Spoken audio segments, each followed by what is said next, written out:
हामीहरूले चाहिँ Fermi energy जुन छ हैन, फर्मी एनर्जी क्याल्कुलेट गर्ने, फर्मी लेभल क्याल्कुलेट गर्ने चाहिँ फर्मी एनर्जी लेभल क्याल्कुलेट गर्ने फर्मुलाहरू हेऱ्यौँ। पी टाइप र एन टाइप दुईटै, पी टाइप एन टाइप दुईटै कन्डक्टर के अरे सेमी कन्डक्टरहरूको लागि भने अब त्यसै गरी नेक्स्ट टपिक छ हामीहरूको हिट इफेक्ट अन कन्डक्टर्स। र कन्डक्टरहरूमा कस्तो टाइपको इफेक्टहरू हुन्छ त, हिटले कस्तो टाइपको इफेक्टहरू गर्छ कन्डक्टरमा है। अहिले हामीले सेमी कन्डक्टर इन्सुलेटरको कुरा गरेका छैनौँ कि ओन्ली अन कन्डक्टर्स है। कन्डक्टरमा चाहिँ हेर्ने हो भने कन्डक्टरमा हेर्ने हो भने conductors are materials that easily allow the flow of electron. जस्तो यहाँनिर कन्डक्टरमा चाहिँ हामीहरूको हेर्छौँ भने यो भ्यालेन्स ब्यान्ड भयो, भ्यालेन्स ब्यान्डमा इलेक्ट्रोनहरू हुन्छ भने कन्डक्सन ब्यान्डमा पनि धेरै इलेक्ट्रोन्सहरू हुन्छ। र त्यहाँनिर भ्यालेन्स ब्यान्ड र कन्डक्सन ब्यान्डको बिचमा जुन इनर्जी ग्याप हुन्छ त्यो इनर्जी ग्याप चाहिँ हुँदैन है। त्यो कारणले गर्दा हैन कन्डक्सन ब्यान्ड अलमोस्ट फुल छ भन्न नमिल्छ हामीहरूले, भ्यालेन्स ब्यान्ड चाहिँ थोरै इलेक्ट्रोन्सहरू हुन्छ। त्यो भन्नुको मतलब फ्लो अफ इलेक्ट्रोन चाहिँ मजाले हुनसक्छ, इलेक्ट्रिक करेन्ट पनि तिनीहरूबाट मजाले पास हुन चाहिँ सक्छ है। In a conductor no forbidden gap is present. मैले भनिसकेँ यहाँनिर भ्यालेन्स ब्यान्ड र कन्डक्सन ब्यान्डको बिचको जुन इनर्जी ग्याप छ जुनलाई चाहिँ हामीहरूले फर्बिडन इनर्जी ग्याप भन्छौँ, त्यो फर्बिडन इनर्जी ग्याप चाहिँ हुँदैन है। Hence valence electron can easily jump into conduction band. यहाँनिर भ्यालेन्स ब्यान्डमा भएको इलेक्ट्रोन्सहरू चाहिँ इजिली चाहिँ के त भन्दाखेरि यहाँनिरको कन्डक्सन ब्यान्डमा चाहिँ जान सक्छ है। भ्यालेन्स ब्यान्डमा भएको इलेक्ट्रोन्सहरू इजिली चाहिँ कन्डक्सन ब्यान्डमा चाहिँ जान सक्छ जम्प गरेर है। किनकि फर्बिडन ग्याप पनि एकदमै थोरै छ, इनर्जी नै एकदमै थोरै लाग्छ, त्यो जानको लागि इनर्जी नै लाग्दैन भन्दा पनि हुन्छ। त्यो कारणले गर्दा होइन small amount of external energy in the form of heat is applied. जस्तो हामीहरूले चाहिँ एक्सटर्नल इनर्जी प्रोभाइड गऱ्यौँ हिटको फर्ममा है, heat is applied to the कन्डक्टरमा चाहिँ एक्सटर्नल इनर्जी हिटको फर्ममा चाहिँ एप्लाई गर्यो भने द भ्यालेन्स ब्यान्ड इलेक्ट्रोन, अब भ्यालेन्स ब्यान्ड इलेक्ट्रोन और valence electron gain enough energy to break the bonding with the parent atom होइन। यहाँनिर थोरै इनर्जी मात्रै एप्लाई, एकदमै थोरै इनर्जी एप्लाई गर्यो भने पनि के हुन्छ त भन्दाखेरि अब जुन भ्यालेन्स ब्यान्डमा भएको इलेक्ट्रोनहरूको बोन्डिङ हुन्छ अरे, भ्यालेन्स ब्यान्डमा अरू एटमसँग चाहिँ बोन्डिङ गरेर बसेको हुन्छ है, अरू एटमसँग बोन्डिङ गरेर बसेको हुन्छ। त्यो बोन्डिङलाई चाहिँ के त भन्दाखेरि यसले इजिली चाहिँ तोडिहाल्छ है। थोरै इनर्जी होइन हिटको फर्ममा चाहिँ थोरै इनर्जी दियो भने पनि जुन भ्यालेन्स ब्यान्डमा चाहिँ होइन यसले भ्यालेन्स ब्यान्ड अथवा भ्यालेन्स इलेक्ट्रोनहरूले होइन त्यहाँनिर इनर्जी गेन गर्छ र इनर्जी गेन गरिसकेपछि प्यारेन्ट एटमसँग बनाएर बसेको बोन्डिङलाई चाहिँ ब्रेक गर्छ र त्यो भ्यालेन्स ब्यान्डबाट जम्प गरेर कन्डक्सन ब्यान्डमा गइहाल्छ। अनि the electrons that are present in the conduction band are not attach to the parent. त्यही भएर तर जुन भ्यालेन्स ब्यान्डमा भएको इलेक्ट्रोन्सहरू त प्यारेन्ट एटमसँग होइन मल्टिपल एटम्सहरूसँग चाहिँ बाइन्ड गरेर बसेको हुन्छ भने त्यहाँनिर कन्डक्सन ब्यान्डमा चाहिँ तिनीहरू प्यारेन्टसँग एट्याच हुँदैन, प्यारेन्टसँग तिनीहरूलाई मतलब छैन। त्यही भएर hence the electrons present in the conduction bands move freely. अब यहाँनिर कन्डक्सन ब्यान्डमा जुन माथि भएको इलेक्ट्रोन्सहरू छ यो माथि भएको इलेक्ट्रोन्सहरू चाहिँ फ्रिली मुभ गर्न सक्छ। अब भ्यालेन्स ब्यान्डमा चाहिँ प्यारेन्टसँग के गरे हुन्छ त भन्दाखेरि बोन्डिङ गरेर बसेको हुन्छ। त्यही भएर थोरै इनर्जी चाहिँ चाहिन्छ यसलाई भ्यालेन्स ब्यान्डबाट इलेक्ट्रोनहरू चाहिँ कन्डक्सन ब्यान्डमा जानको लागि है। नर्मल्ली टेम्परेचरले पनि होइन टेम्परेचर इन्क्रिज गर्यो, हिट इन्क्रिज गर्यो भने पनि भइहाल्छ है। त्यही भएर हामीहरू हेर्छौँ यहाँनिर कन्डक्सन ब्यान्डमा चाहिँ होइन इलेक्ट्रोन्सहरू फ्रिली मुभ गर्छ from one place to another place within कन्डक्टरभित्र चाहिँ एक होइन एउटा ठाउँबाट अर्को ठाउँमा चाहिँ मुभ गर्न सक्छ है। र the electrons present in the conduction band are called free electrons. र जुन हामीहरूको कन्डक्सन ब्यान्डमा रहेको इलेक्ट्रोन्सहरू हुन्छ त्यसलाई हामीहरूले फ्री इलेक्ट्रोन्सहरू भन्छौँ है।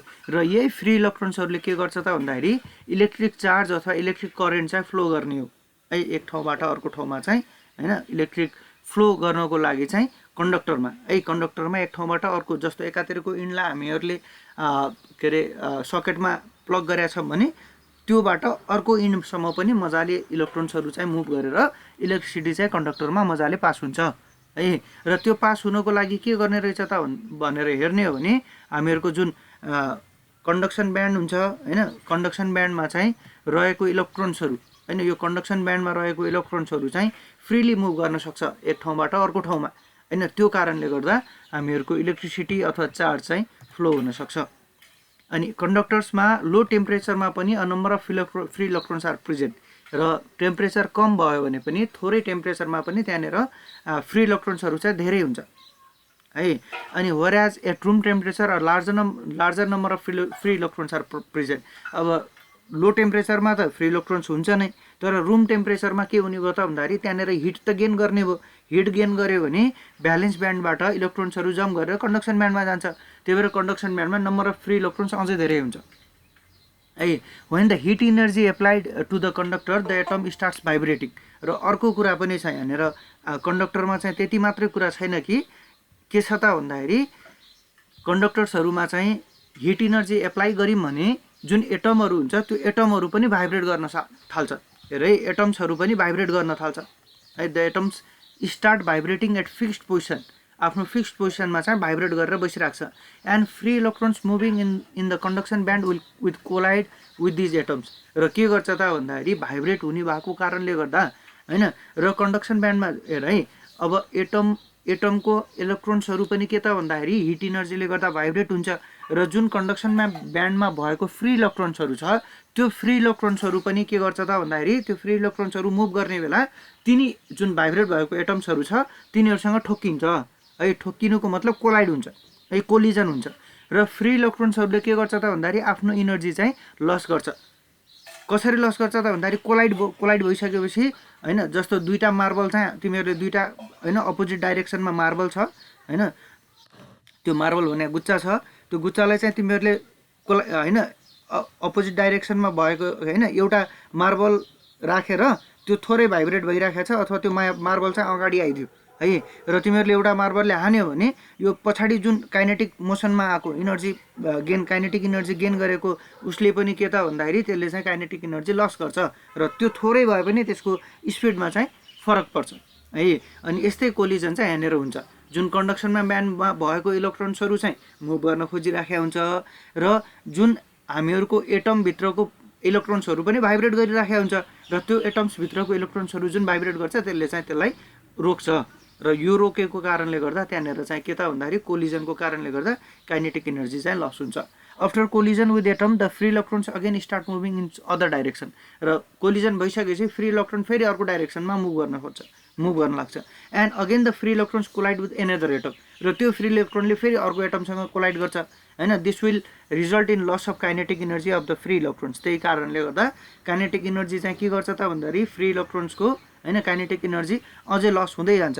Likewise the free electrons with collide with atoms repeatedly. यसरी एटम मल्टिपल एटम्सहरू चाहिँ कोलाइड हुँदै जान्छ, र यसले के गर्छ त भन्दाखेरि फ्लो अफ फ्री इलेक्ट्रोन्स चाहिँ रोक्छ है। फ्लो अफ फ्री इलेक्ट्रोन रोक्नुको मतलब रिड्युस गर्छ है। रिड्युस गर्नुको मतलब इलेक्ट्रिक करेन्ट पनि पास गर्ने क्यापेबिलिटी पनि के हुन्छ त भन्दाखेरि रिड्युस हुन्छ है। त्यही कारणले गर्दा यता हेर, अब त्यो जुन रोक्ने हैन के अरे जुन हाम्रो रोक्ने रेसिस्ट गर्ने क्यापेसिटीलाई चाहिँ हामीहरूले के भन्छौँ त रेसिस्टेन्स भन्छौँ भनेर पढिसकेका छौँ। त्यही भएर the concept of collision of free electron हैन। अब के हुने हो त भन्दाखेरि टेम्परेचर बढ्दै गयो भने त्यो रोक्ने क्यापेबिलिटी पनि बढ्दै जाने भयो कन्डक्टरमा है। त्यो भन्नुको मतलब रेसिस्टेन्स चाहिँ बढ्दै जाने भयो हैन, कन्डक्सन चाहिँ घट्दै जाने भयो। रेसिस्टेन्स बढ्नुको मतलब कन्डक्सन घट्छ फ्री इलेक्ट्रोनको हैन कन्डक्टरमा। The concept of collision of free electrons with the atom in the conductor can be easily understood with simple example. यहाँनिर एउटा इक्जाम्पल छ, जस्तो ट्र्याक रनिङ हर्डलिङ हैन। जस्तो हर्डलिङ गेम छ, हामीहरूको सर्ट डिस्टेन्स रनिङ छ, त्यो रनिङमा पनि बिचबिचमा चाहिँ के त भन्दाखेरि तिमीहरूको एथलेट्सहरूले जुन गेम हुन्छ हर्डलिङ गेम, त्यसमा चाहिँ अलिकति हाइट बढाएर त्यहाँनिर चाहिँ काठ राख्दैछ अरे भने अब के त भन्दाखेरि एथलेट्सहरूले चाहिँ दौड्दै जानु पर्यो, अनि हडल आउने बेला चाहिँ नाग्नु पर्यो, फेरि अलिकति दौड्नु पर्यो, फेरि नाग्नु पर्यो।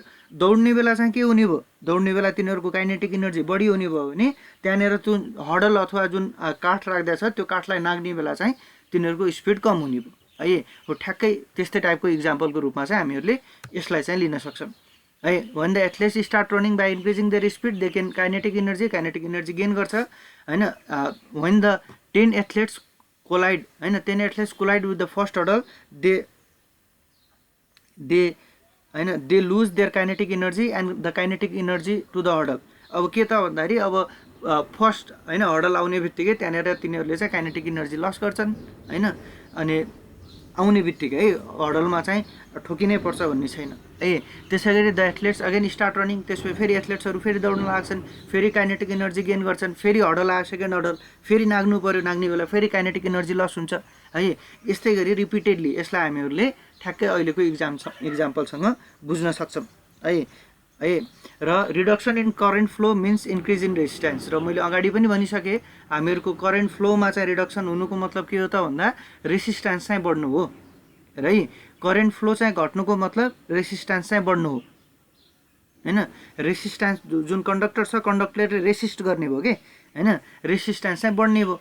त्यही भएर hence the resistance of conductor increases with increase in temperature. अब हामीहरूको कन्डक्सन चाहिँ घट्ने भयो, टेम्परेचर बढ्यो भने कन्डक्सन घट्यो, र कन्डक्सन घट्नुको मतलब के हो त भन्दाखेरि त्यो कन्डक्टरको रेसिस्टेन्स चाहिँ बढेको हो। Therefore conductor have positive temperature coefficient, त्यही कारणले गर्दा हामीहरूको कन्डक्टरको टेम्परेचर कोएफिसिएन्ट चाहिँ पोजिटिभ टेम्परेचर कोएफिसिएन्ट हुन्छ भनेर भन्न सक्छौँ हामीहरूले है। ल